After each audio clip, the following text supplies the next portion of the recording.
I'm Sorrentini, and I'm a professor at the School of Humanities and Educational Sciences at the National University of La Plata. I'd like to welcome you all again to the third cycle of conferences that we are holding as part of this new joint project between the USA and Argentina, Shared Dialogues on Gender, Ethnicity, Geopolitics, History, and Memory. The project is one of the beneficiaries of the U.S. Embassy in Argentina's grant program for cooperation and exchange projects. The University of La Plata is extremely grateful to the Embassy for choosing and sponsoring this series of conferences. At these events, 22 professors from the USA and Argentina discuss and call into question the connections, intersections, and points of contact between concepts such as ethnicity, class, feminism, testimonial literature, translation, and the decolonial term. The talks are also a wonderful opportunity to discuss issues on language teaching, geopolitics, history, and memory.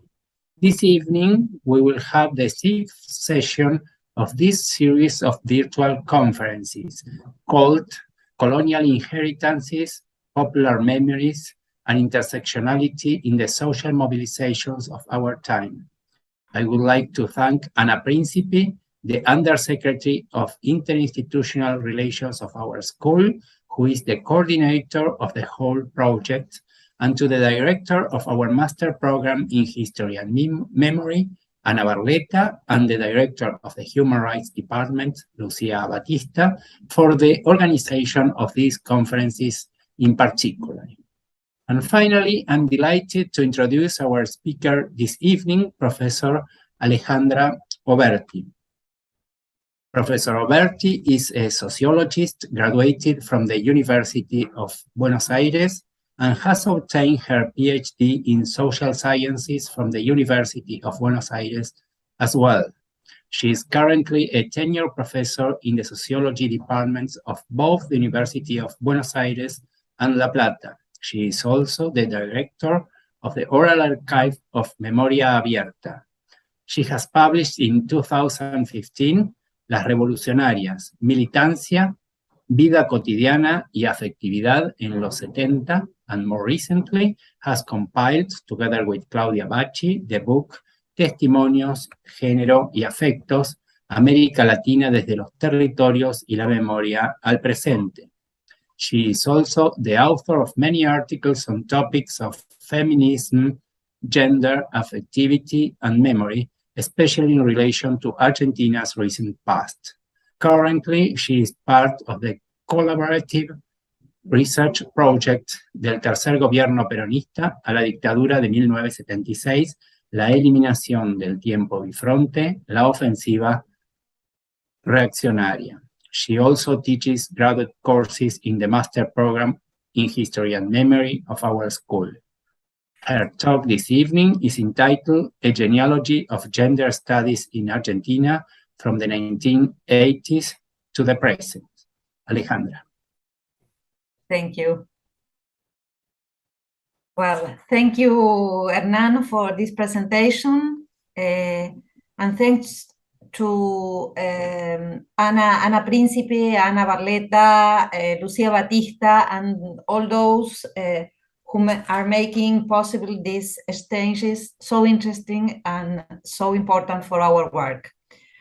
I need to apologize for my very poor English. I will read my presentation to trying to be as clear as possible. I don't know if I could. I want to show some images.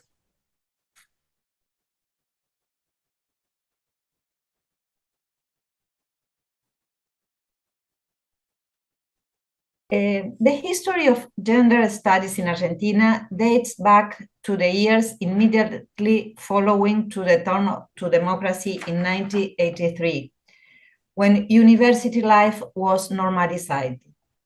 The governmental structures of Argentinian universities include representations by professors, graduates, and students in decision-makings of all levels.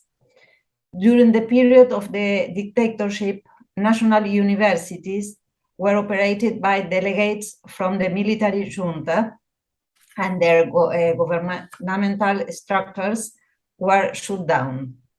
When a legitimate government was installed through popular vote in December 1983, elections were also held for university representatives. This was the process known as normalización. And in the following decades, new public universities were opened in our country, in Argentina. There are currently 60 universities now in different places of Argentina. And they make up a network of free, public, and higher education.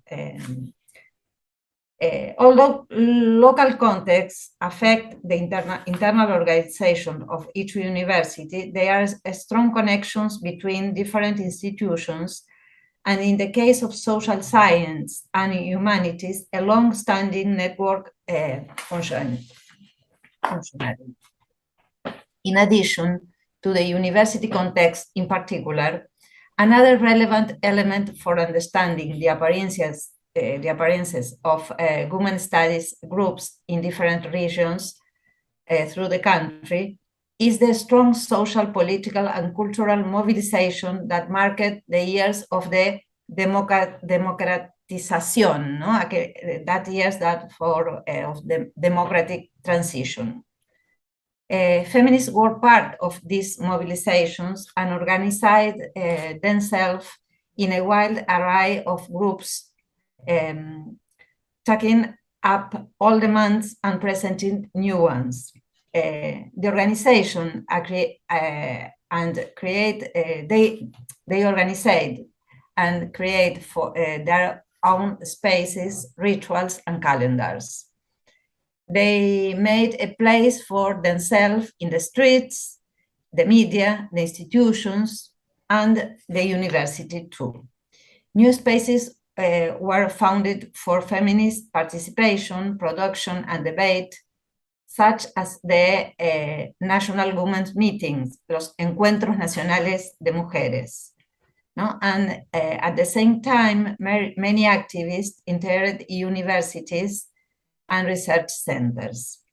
There, they organized seminars or interdisciplinary programs focused on women with a feminist perspective, proposed curriculums reforms, and actively promote this area of study, beginning a process of expansion that continues today. Only to organize my explanation, I will present this genealogy of gender studies in Argentina by highlighting 3 moments, each with a predominant issue.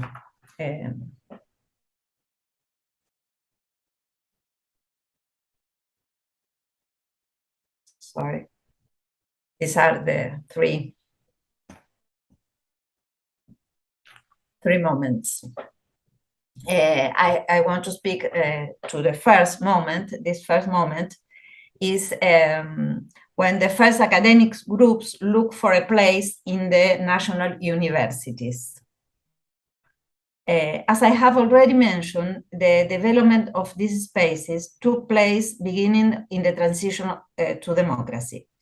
However, during the dictatorship, even in the moments of the fiercest repression and censorship, researchers and intellectuals carried out studies, led debates, and shared bibliographies that were absent from normal spaces. In that context, there were also some feminist circles underground and outside the university. For example, in Buenos Aires, a group of women psychologists met beginning early 80s, searching for spaces to study and get themselves up to date with up-to-date with bibliographies that were not included in the studies plan of university controlled by the military government.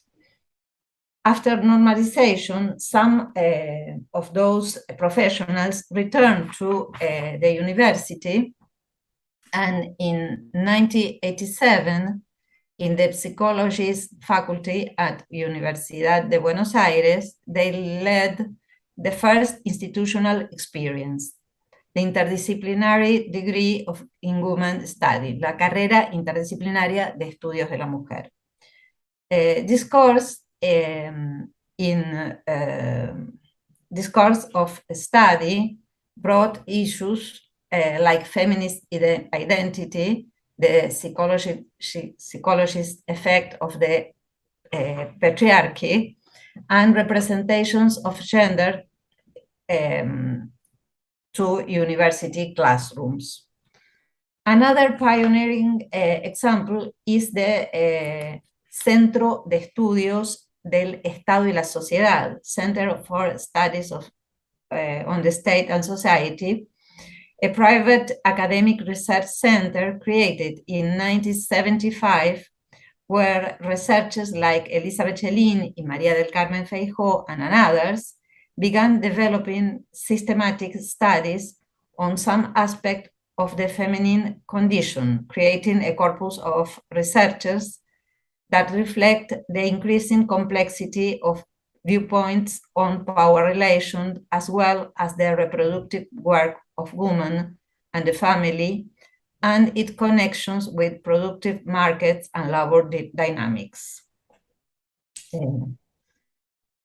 These examples, however, university curricula incorporate these developments very slowly, always in the margins of the central spaces within institutions, and thanks to the efforts of women professors and researchers who taught courses and graduate seminars, presented research projects on topics being discussed by feminist activists, and create a significant corpus of journals. Those publications, which merit a more specific presentation given the complexity and diversity of initiatives they development, have proven a fundamental space for debate and for the feminist education of an entire generation. Some of them, the first ones, were developed outside the university. I want to show some pictures. These are the first reviews. They are very beautiful. And they are very important for this feminist education.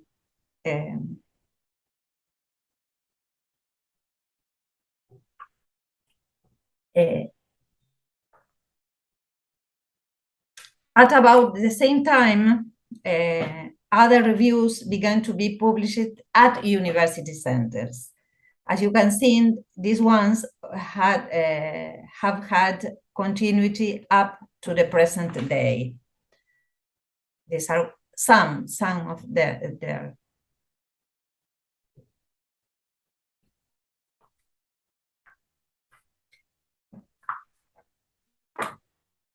In addition, as some researchers point out, a network of academics initiatives was built from the beginning. This network was fundamental to strengthen the development of women's studies as a field of for knowledge productions with debates, meetings, and exchange. The Human History Sessions, Jornadas de Historia de las Mujeres, Health Science 1919 in different places through the country are an example of this.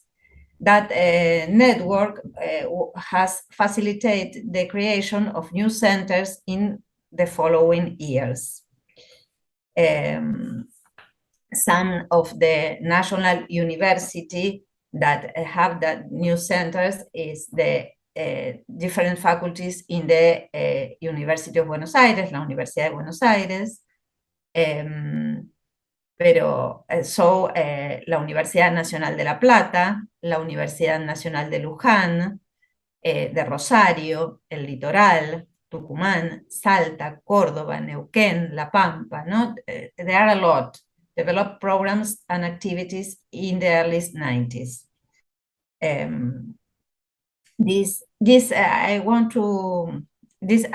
am showing is a partial list of the central topics developed during those foundational years, demonstrate the breadth of issues studies. No, there are a lot of issues.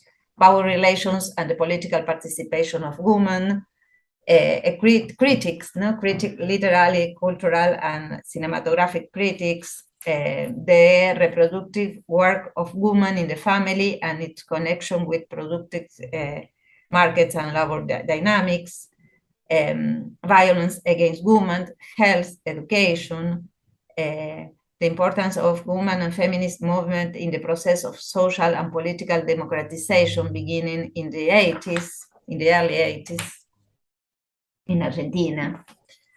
However, I must point out that the proliferation of projects, programs, graduate programs, and research grants did not keep women's studies from suffering subtle forms of academic segregation by the establishment within disciplines. This was a tense and continuous process in which feminist academics had to concentrate both on producing this new knowledge and doggedly defending their own legitimacy. And also that of the departments they were creating. It was a double work, a hard double work. As I have mentioned, as these spaces multiplied, the term gender was imposed as the most appropriate to denominate this novel area of knowledge.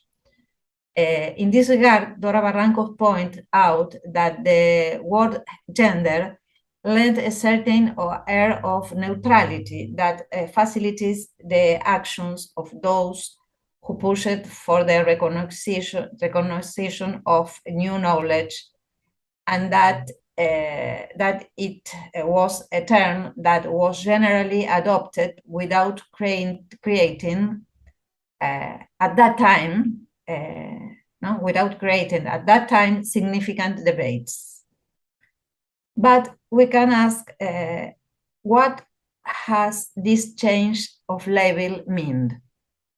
First, theoretical production and many studies carried out by academics who identified themselves as feminists have favored the concept of gender as an appropriate conceptual tool for making visible the extracting and symbolic role of sexual differences. The inclusion and instrumentation of the concept of gender was a process of methodological and theoretical construction that cannot be framed in a specific discipline. Indeed, centers have maintained an academic effort that has given rise to production, teaching, meetings, and conferences essentially interdisciplinary. In addition, as the term gender studies replaced women studies, and gender as a variable replaced sex, lines of study rapidly began to arise to place a focus on the relation aspect of gender and the analysis of its transversal nature with regards to other forms of identification in social relations, such as cultural and political, and politics. As well as I its connections with other categories of differentiation and classification of social relation, for example, social class.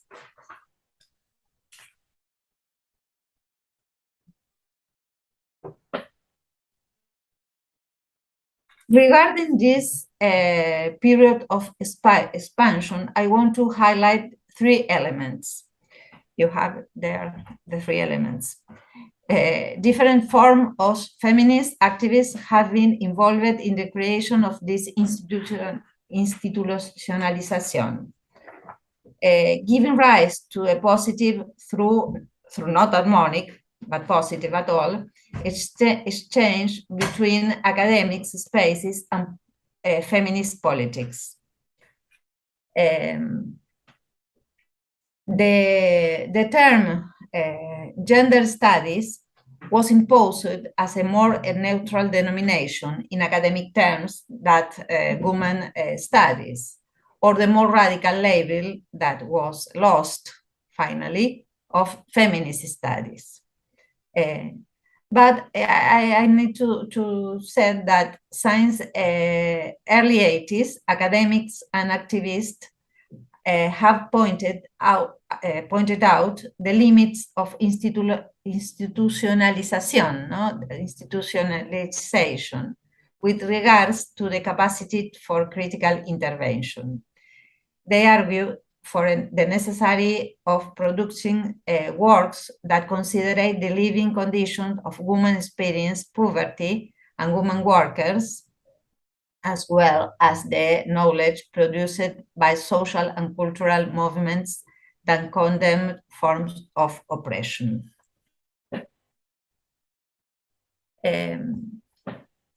The second moment is, I call institutionalization and consolidation of women's gender and sexuality studies departments.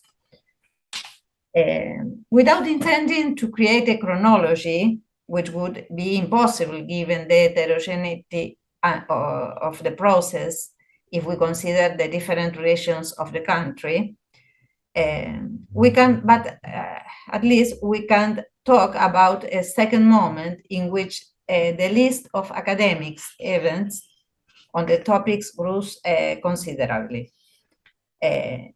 And more masters and doctoral theses were written analyzing gender issues. At the same time, there was a strong demand for seminars and courses on feminist theory and gender perspective, especially at the graduate level. As 2003, the group has been strengthened by the increased number of grants given by the CONICET, the National Scientific and Technical Research Council, and for national universities too. This expansion has allowed for the consolidation in the majority of social science and humanity disciplines,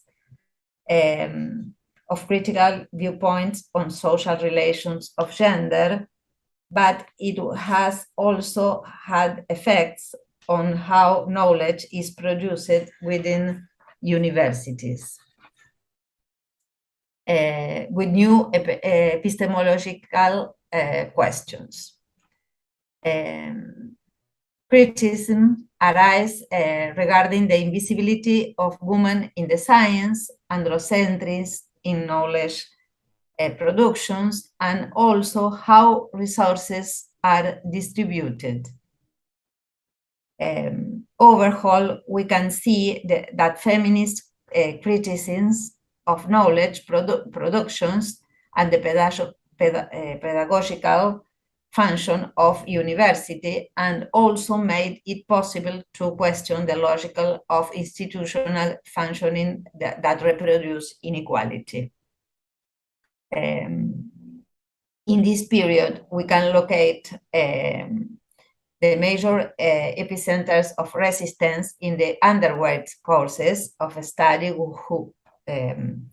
whose curricula are less flexible than those in graduate programs and have resisted the integration of specific disciplines, although, of course, there are exceptions. I would like to mention one example. In the sociology course of study at University of Buenos Aires, Professor Silvia Chester created an area of feminist studies in 1994 that brought together women professors who, in different areas of study, gave a central role to the analysis of the gender relations. She taught the first course for undergrad students, and that pedagogical space continues until today. I will not go into great details here, but I must point out that since 1990, studies on sexuality and masculinity have been carried out with a degree of authority. In this stage of consolidation, I would like to highlight three elements. Every new field of knowledge create its own vocabulary. In the case of feminists into university, it has given rise to new terms, but has also caused two twists of scientific language. First, the criticism of androcentrism has led to questioning the use of the masculine as an equivalent to neutral, which is particularly to Spanish language, leading to the search for more inclusive forms of expressions.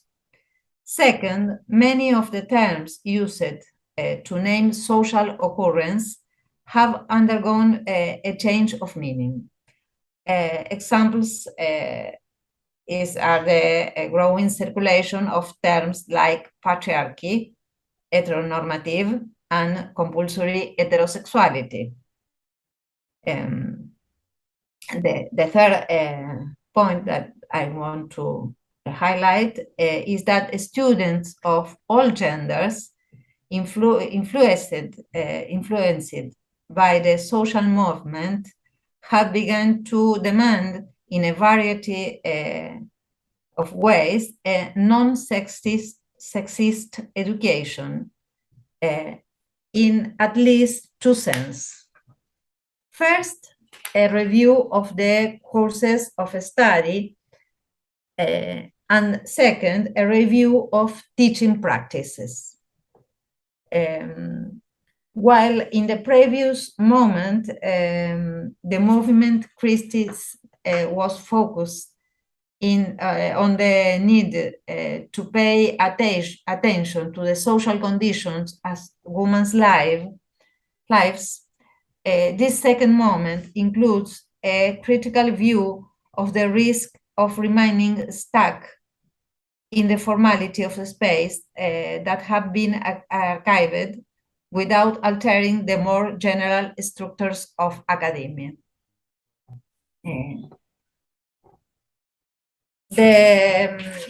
This third moment I call looking for non-sexist education is an expression that is created by the students in Argentina. In the last decade, historical demands made by feminists have archived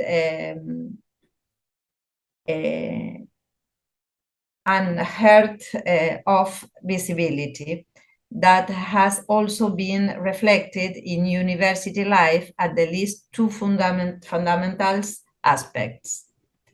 The first can be seen in the strong deepening of gender policies that have been developed since early 80s. Centers, including courses in social science, humanity courses of study, have multiplied, and new research programs have been born. While the previous period tried to transform what was being produced in graduate education and research to specific courses, including the undergraduate courses of study. In this moment, the dominant slogan is transversalidad, transversality. That is the inclusion of a gender perspective in the fundamental courses within each course of study. Whether it is through the incorporation of issues proposed by feminists or the inclusion of women authors in the canon of different disciplines. A revision is beginning proposed of the presumed neutrality of study plans. Of course, this has sparked resistance. Science and proposal of disciplinary and theoretical transversalization of gender studies entails modifying the content of courses and is therefore an invitation to revise the ways in which knowledge is produced. This challenge is not always well received, of course. No? However, some undergraduate professors have made change to their curricula, making making it possible to recognize the sexual difference, gender identities, women's stories, history, her story, no? Like they call struggles for rights, although this experiment is still in the earliest stage. I want to show some pictures here. This is an installation that some students made in my faculty with this question, ¿no? Hay autoras en tu programa. There are women authors in your program. The second aspect directly involves condemning the effects of gender hierarchies on interpersonal relationships in education spaces. Reviewing the impact of sexist forms of violence on university life and the conditions that reproduce inequality within our fields creates a new agenda that has been growing since 2015, also alongside the increase of our awareness about this form of violence, thanks to March now as Ni Una Menos, no? That movement Ni Una Menos, not one woman less. During that year, a network of university feminists was created. This network, created by professors, researchers, and administrators with different backgrounds and from different generations, proposed initially to develop a strategy that would facilitate better materials and symbolic conditions to challenge the institutions. This university network, this inter-university network for gender equality, Red Interuniversitaria por la Igualdad de Género y contra las Violencias, set itself a twofold objective. First, to eradicate violence through educational policies with a gender perspective, and to develop policies and equality in education sphere. And second, to influence public policy through the country. The goal of eradicating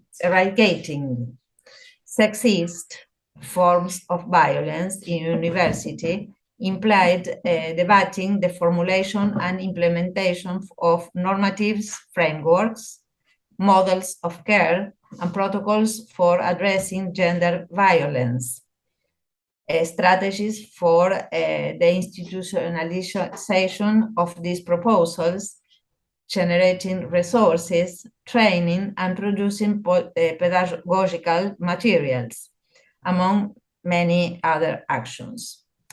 In recent years, some of the protagonists of this process have produced a bibliographic corpus that describes and analyzes the singularity of this time in universities, highlighting the existence of this network as a central element.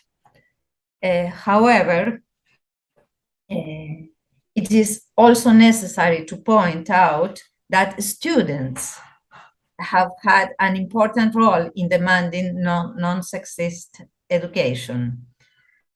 So I think that this network, it was very important, but it's very important to highlight the role of the students, no? Demanding non-sexist education and the construction of knowledge from a feminist perspective.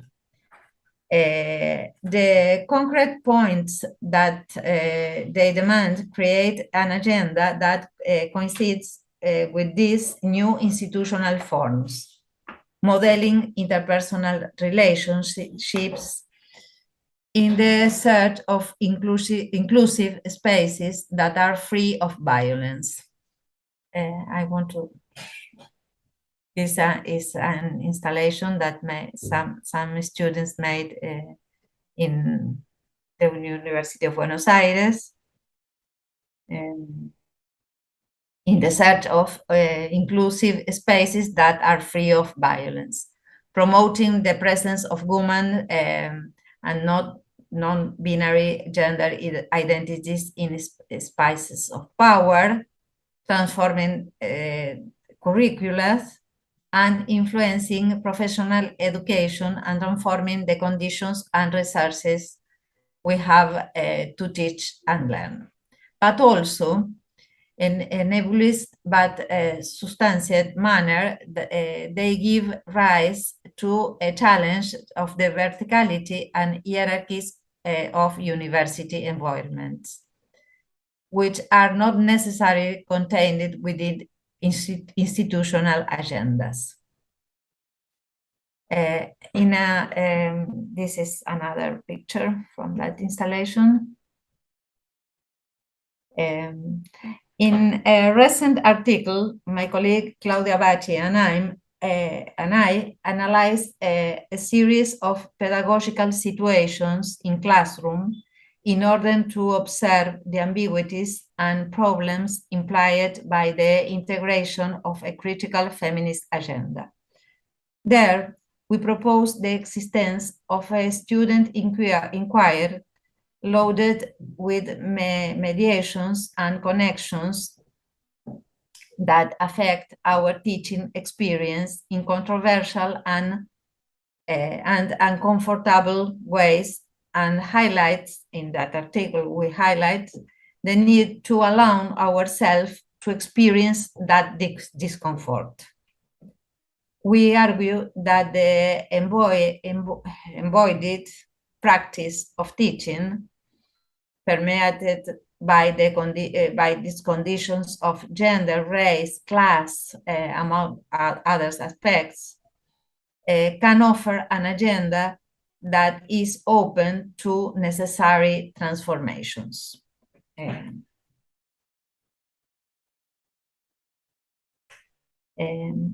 The process of transformations, which includes criticisms from feminists, but also from anti-racism, questions what and how we teach, produce, and communicate. This is the moment we are currently in. It is characterized by remaining open. To close this presentation, I would like to share a question.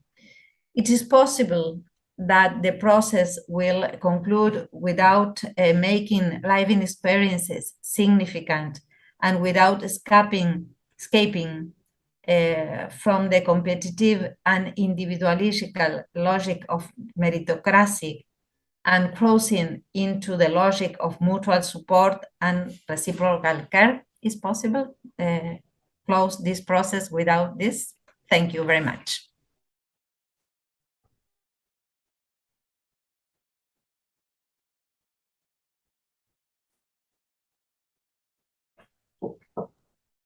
Thank you, Alejandra. If you can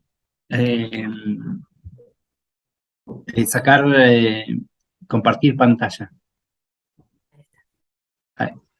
Thank you for your talk. I think it's a wonderful review of, well, a period that we have been looking at in these conferences, the period since the 1983, now from the perspective of feminist issues and gender studies.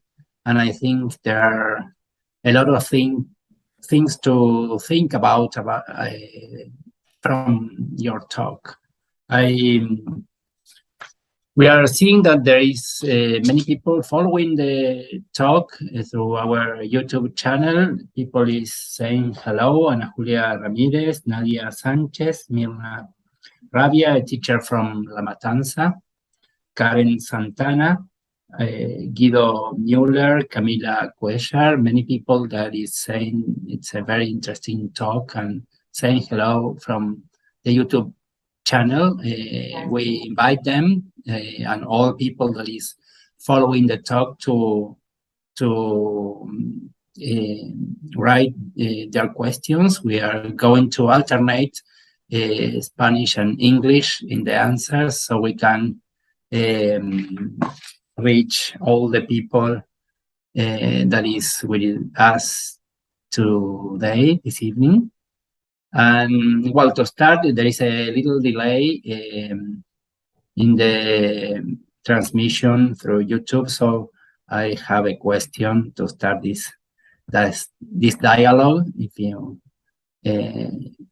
want, waiting for other questions that probably will come soon. I will switch into Spanish. Me gustaría preguntar, Alejandra, un poco retomar algo que mencionabas al final de la charla, ¿no? Estas prácticas, ejercicios de movilización que uno puede ver en esta nueva generación de militantes feministas y militantes por la diversidad, o bueno, la gente que se siente compelida, atraída por estas cuestiones, que es una cosa muy vivencial, y que podemos registrar en la movilización, en las calles, en las manifestaciones y también en las actitudes en el aula. Y bueno, un poco mi pregunta, vos ahí señalabas que hay una cuestión de polémica, de contrapunto, de desafío incluso para las generaciones anteriores o para los docentes en ejercicio, las profesoras feministas o las personas que han tomado la agenda del género o todas aquellas que se están incorporando. Y bueno, mi pregunta es un poco, ¿cuáles ves como los desafíos que pueden ser más productivos a la hora de repensar el currículum universitario, las agendas de investigación en las ciencias sociales? ¿Qué tendencias ves que han abierto caminos nuevos para pensar los contenidos de la enseñanza, las agendas de investigaciones, o cuáles crees que pueden tener un un encauce productivo a partir de las actitudes y estos desafíos que registramos cotidianamente. Bueno, yo también voy a pasar al español porque como habrán visto mi inglés es muy limitado. Gracias por tu pregunta, Hernán. Me parece que tu pregunta es mucho más compleja y mucho más interesante que lo que podemos, por lo menos lo que yo puedo responder, pero creo que lo que se puede responder sobre ese tema todavía. Me parece que si tomamos el arco que va son 40 años, ¿no? No es muchísimo para la historia del pensamiento, pero es un periodo donde ya podemos medir una cierta experiencia, ¿no? Entonces, si tomamos el arco completo, nos vamos a encontrar con que en el inicio lo que hay es una preocupación por ampliar las agendas en términos de incluir este conocimiento que se está produciendo en el movimiento social con una preocupación por transformar los modos en los que ciertos temas son incluidos y son pensados en las agendas. Estoy pensando en las carreras de humanidades y de ciencias sociales, ¿no? Tengo la cabeza puesta ahí, seguramente hay mucho más. Esas primeras investigadoras tenían la preocupación por generar espacios donde se pudieran traer estos temas de la agenda del movimiento a la vida universitaria y en ese sentido no tenían la preocupación por transformar tal vez todas las estructuras de enseñanza, sino por poder incluir, aunque sea limitadamente, estos temas. No es casual que en Argentina, bueno, en cada país estos procesos se dan de una manera, en el caso argentino, este es un proceso que se da junto con la democratización de la universidad. Esto que llamamos la normalización, la vuelta a sus estructuras las legítimas, las legales y legítimas. Entonces, es en ese momento en el que existe la preocupación por esta inclusión de estos temas que vienen en el movimiento. Si tomamos el arco hasta la actualidad, ahora lo que hay es un desafío y una preocupación por transformar todas las estructuras y todos los programas de estudios y todos los modos en los que enseñamos. Yo creo que y ahí el desafío está por visibilizar autoras que no están presentes en el canon, por ejemplo, en el canon de la sociología, ¿no? La inexistencia de autoras mujeres, que puede sonar una cuestión muy básica, pero bueno, no están, ¿no? Que no están en el canon de la sociología, la ausencia de mujeres. Eso es un aspecto. La ausencia de determinados temas y de determinadas preocupaciones o la subalternización de temas que tienen que ver con la sexualidad, la vida cotidiana, la distinción entre lo público y lo privado, las maneras en que concebimos la política. Me parece que ahí hay otros aspectos para mirar. Un tercer bloque tiene que ver con en qué medida la formación de los profesionales y las profesionales y les profesionales que salen de nuestras carreras están preparadas, ¿no? A partir de esa formación, esas personas están preparadas para encarar el trabajo con poblaciones que requieren un cuidado desde una serie de perspectivas, ¿no? Digo, ¿en qué medida estamos, nuestras psicólogas, nuestros psicólogos, nuestras educadoras están preparadas para contemplar situaciones de racismo, de sexismo, de maltrato por razones de género en las instituciones, ¿no? Entonces tiene que ver con esa capacidad de reconocer y actuar en esas cuestiones. Y el cuarto bloque, podríamos decir, digo, de este tercero, el ejemplo que se da siempre es, por ejemplo, los abogados, ¿no? las abogadas, les abogados, son capaces de intervenir en un caso de violencia de género, tienen una formación, ¿no? Y así para todas las disciplinas. Y la cuarta cuestión es muy mirándonos hacia adentro también, ¿no? Cómo estas formas patriarcales de relacionarse, que tienen que ver con jerarquías, con imposición de lógicas jerarquizantes. La universidad es una institución que tiene sus jerarquías, ¿no? Y algunas de esas formas estructurales de funcionamiento tienen que ver con su función, ¿no? Que es producir educación. Pero hay cuestiones que van más allá, ¿no? De la violencia en las relaciones, el acoso sexual en la universidad, el maltrato, ciertas arbitrariedades en las relaciones, ¿no? Y eso es otro aspecto que también, desde estas perspectivas más contemporáneas, son cuestionados. A mí me parece que algunas universidades más que otras, algunas unidades académicas más que otras, algunas autoridades más que otras, pero en líneas generales me parece que hay un esfuerzo por dar lugar a esto, ¿no? Están estas preguntas están circulando y empezaron a circular con mucha fuerza en una década, ¿no? Es menos de una década. Porque sí, en serio que entre el 83, el 90, el 2000 eran grupos pequeños que intentaban incorporar estas cuestiones, sí, y siempre de manera muy marginal. Si tomamos la última década, esto se extendió muchísimo más. Pero se extendió a la luz de esta demanda también estudiantil, que a mí me parece que es algo que hay que poner en valor, esa demanda y esa forma de funcionamiento estudiantil. Y ahí está un poco lo último que yo decía, ¿no? Que cuando desde un movimiento hay una demanda por una transformación que es al mismo tiempo profunda y sutil, ¿no? Que muchas veces, bueno, a las estudiantes y a los estudiantes les preguntamos, ¿pero ustedes qué quieren? ¿Qué están demandando?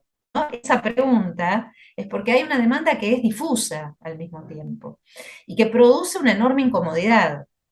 Produce una enorme incomodidad en quienes estamos trabajando en estos temas, en quienes desde las instituciones hacemos todos los esfuerzos muchas veces para incluirlos, ¿no? Entonces, y esa demanda que es más profunda, que es más difusa, creo que es la que nos pone ante el desafío de quedarnos cómodas, ¿no? De sostener esa cierta incomodidad, porque por más que la universidad haga todos los esfuerzos por romper con ciertas relaciones patriarcales, vivimos en una sociedad que es terriblemente patriarcal, ¿no? Entonces, me parece que eso no lo hemos transformado de manera radical. Y a mí esa demanda estudiantil, que muchas veces, como digo, es difusa, me interesa, ¿no? Me interesa escucharla.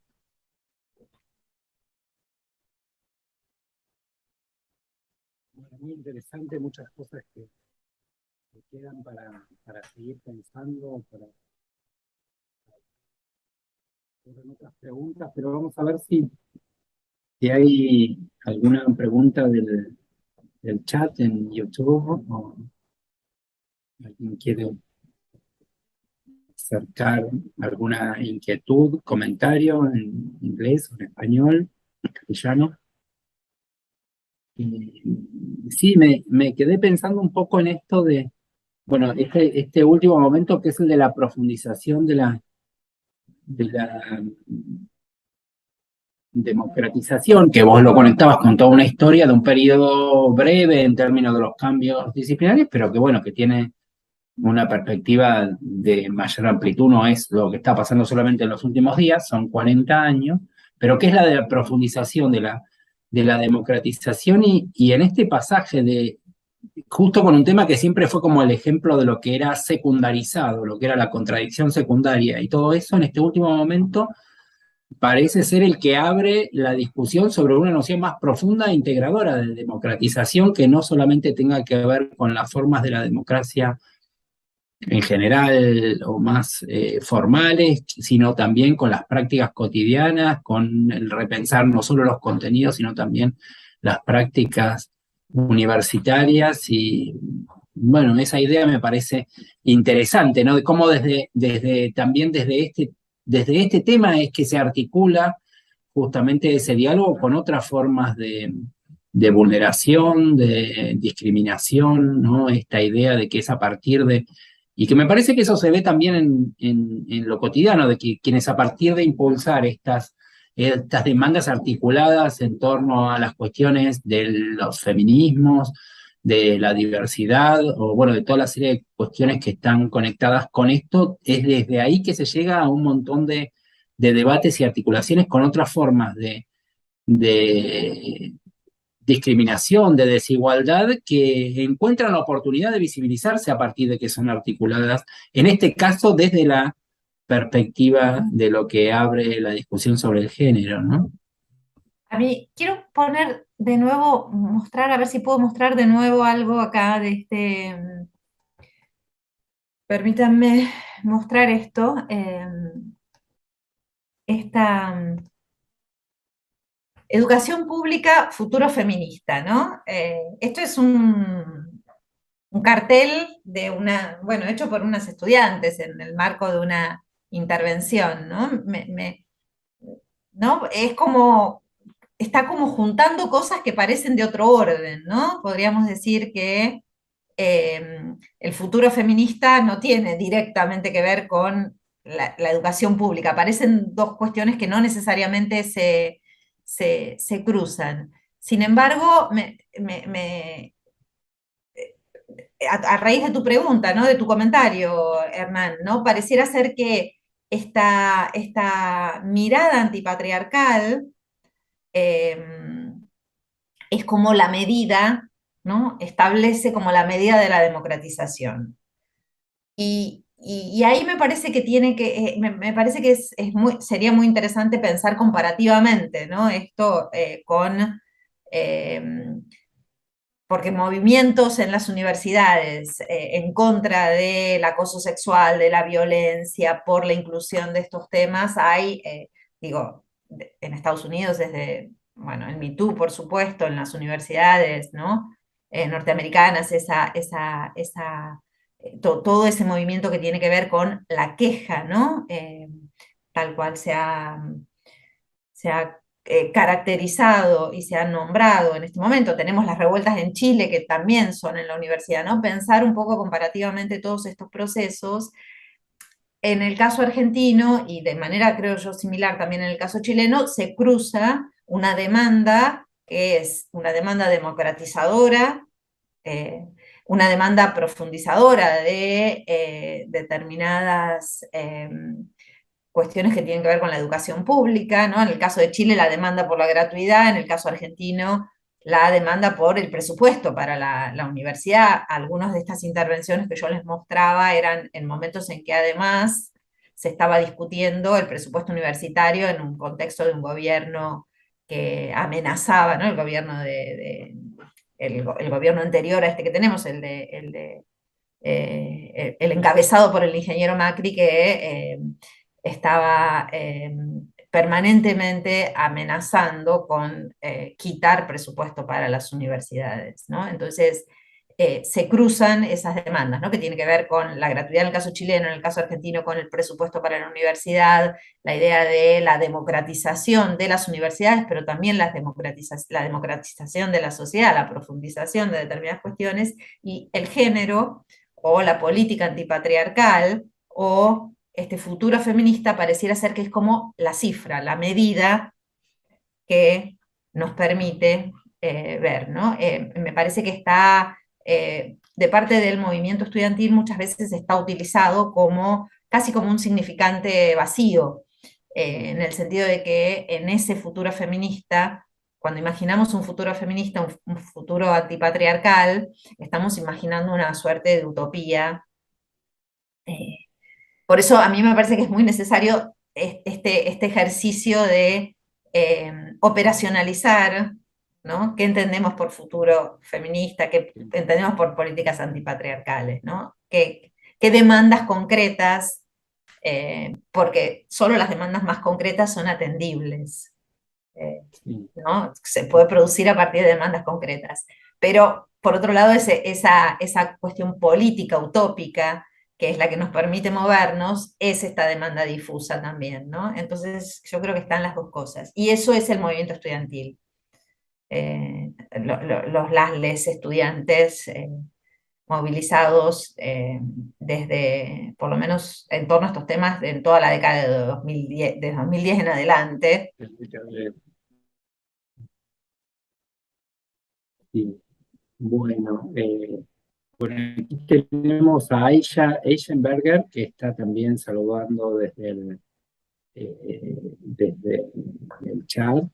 Y bueno, nos acerca también una pregunta, Lucía Abatista, que bueno, está conectada un poco con lo último que venías comentando, es sobre los ámbitos universitarios.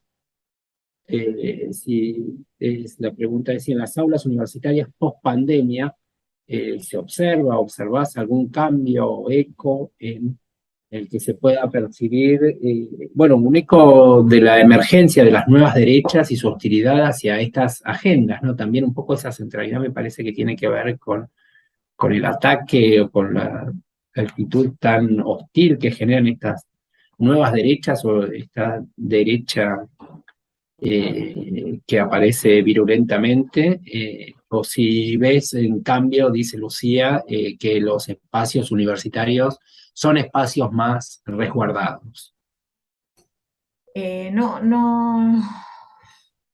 No creo que sean espacios, o sea, si lo tomamos en general, o sea, los espacios universitarios en general, no creo que sean más resguardados. No tengo una información sistemática como para responder. Tengo, sí, un mínimo relevamiento hecho en algunas facultades de la Universidad de Buenos Aires, donde empieza a haber presencia de esas nuevas derechas ya con un peso propio, ¿no? Viejas derechas y nuevas derechas.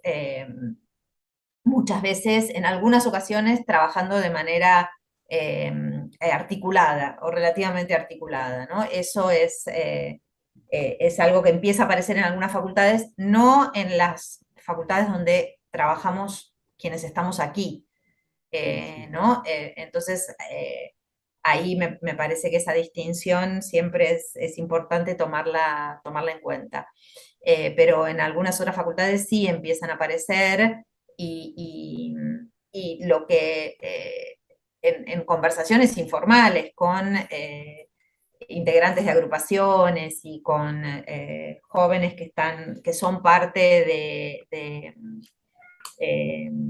comisiones de género y derechos humanos de los centros de estudiantes, tanto de la Facultad de Humanidades La Plata como de la Facultad de Ciencias Sociales de la Universidad de Buenos Aires, lo que yo encuentro es una enorme preocupación de parte de algunos de estos estudiantes por generar, me parece que están preocupados como nunca, hasta ahora, por generar mecanismos de intercambio que sirvan un poco de resguardo, ¿no? Contra esa aparición de esas nuevas derechas que tienen, que vienen, o sea, si miramos los modelos de otros países también cercanos, vienen avanzando con muchísima fuerza, con un discurso muy articulado, que es un discurso negacionista en términos de los crímenes de lesa humanidad cometidos por las dictaduras en América Latina, ¿no? O sea, por un lado negacionistas de eso, y por otro lado también tienen bueno, en el lenguaje común, el lenguaje de la política se llaman discursos antiderechos, ¿no? Eso que se llaman discursos antiderechos, que son posiciones políticas que se oponen a cualquier política de igualdad, ¿no? Y ponen un foco muy especial en todas las políticas que tienen que ver con los derechos de las mujeres, de las personas LGTB+, los derechos sexuales, los derechos reproductivos, ¿no? Y me parece que desde algunos sectores estudiantiles hay un eco y hay una preocupación por pensar que hay que articular discursos que, que realmente puedan discutir esto, porque bueno, hay cada vez más presencia, ¿no? Bien, bien. Bueno, bueno, muchas gracias, Alejandra. Quedan planteadas un montón de cuestiones, cosas para seguir pensando a partir de, bueno, de tu exposición y de este intercambio que hemos podido tener. No, nos dicen, bueno, no hay nuevas preguntas en el chat, así que bueno, si no tenemos preguntas, por ahí podemos ir ya terminando. Voy a anunciar, a ver, switching to English, our next conference will be next Monday. We have on Monday the talk by Professor Tema Kaplan. We will continue with the issues of gender studies and feminism. Give me.